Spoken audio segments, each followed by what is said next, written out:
Kështu që prapë tham, lidhja demokratike e Kosovës sot e shkeli vetveten. E shkeli trashëgiminë e saj politike për interesat ditore, mbase me shpresën se gjykata kushtetuese mund përsëri ta rikthej procedurën e votimit dhe ta arsyetohen se ka qenë një gabim, një keqlexim i situatës, ne do ta respektojmë atë gjykimin e arshëm të gjykatës kushtetuese, mirë po është sjellje e pafalshme.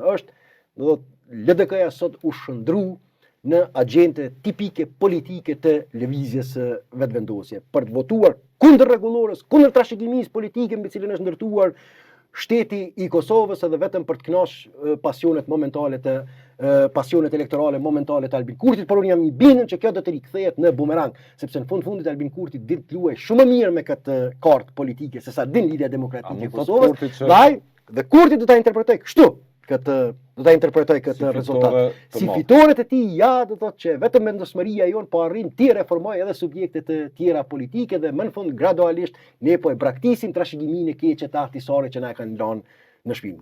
Kjo do të jetë argumenti dhe do të jetë retorika kryesore se si Kurti do ta interpretoj rezultatin e sotëm elektoral dhe LDK-ja duhet ta shohë veten para pasqyrës, a duhet të nënshtrohet, a duhet të jetë koherente me trashëgiminë e saj politike apo të jetë një vasale e Albin Kurtit.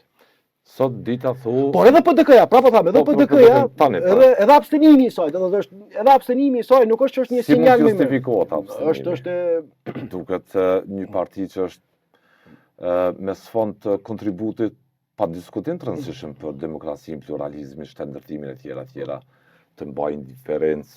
Është votim kundër atë gjykimit të vitit 2014 kur PDK-ja si subjekti më i madh parlamentar kishte fituar drejtën e propozimit për krye parlamentar. Është abstenim nga një fitore e saj juridike në vitin 2014. Sepse kam thënë, edhe në 2014 gjykata kushtetuese nuk ka thënë që i takon Partisë Demokratike të Kosovës pozita e kryeparlamentarit. I takon subjektit më të madh parlamentar pozita e kryeparlamentarit. Në atë kohë i ka taku Partisë Demokratike të Kosovës, sot po e shohim atë drejtë dhe atë privilegje shfrytëzon lëvizja vetvendosje. Nesër hoqi dorë nga vetvetja, hoqi dorë nga trashëgimia. Shkeli me dy këmbë të kushtetutën. Shkeli me dy këmbë gjitha aktgjykimet e gjykatës kushtetuese. Për cilën arsye ka solli? Për arsye mbase nga droja që Kurti po i animon si bashkëpunëtor të listës serbe. Kjo është deri në këtë pikë kanë arritur që kursi tyre politik nuk shoh arsye tjetër, frika që e kanë, është frika dhe paaftësia për t'u kundërvua Kurtit dhe kalkulimi që dominon brenda këtyre dy partive politike se sa më pak që janë në antagonizëm me Kurtin, aq më tepër i kanë gjasat më të mëdha për fitore elektorale.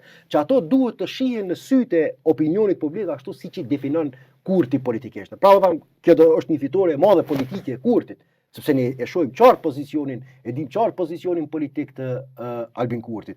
Ndërkohë këto dy subjekte politike nuk kanë marrë mandat që t'i shërbejnë Kurtit, por ta mbrojnë atë trashëgimi mbi cilën është ndërtuar shteti i Kosovës. Dhe sot njëra u bë me Kurtin, tjetra abstenoi nga ajo trashëgimi, duke ashtruar terrenin ekskluziv Albin Kurtit, që jetë lojtari kryesor politik dhe ta interpretoj këtë, që më në fund vetëm fitoria e tij elektorale po e shtron rrugën e çlirimit të Kosovës nga ngarkesat e dëmshme që ja kanë lënë trashëgim Lidhja Demokratike e Kosovës dhe Partia Demokratike e Kosovës. Sot ata e varrosën krejt procesin, të dy partitë, e varrosën procesin historik mbi cilën ka ardhur shtendërtimi i Kosovës. Sot këto subjekte politike nuk kanë drejt morale më të thirrën as në partneritet ndërkombëtar, nuk kanë drejt të thirrën as në aleanca me Perëndimin si karta kryesore në shtendërtimin e Kosovës.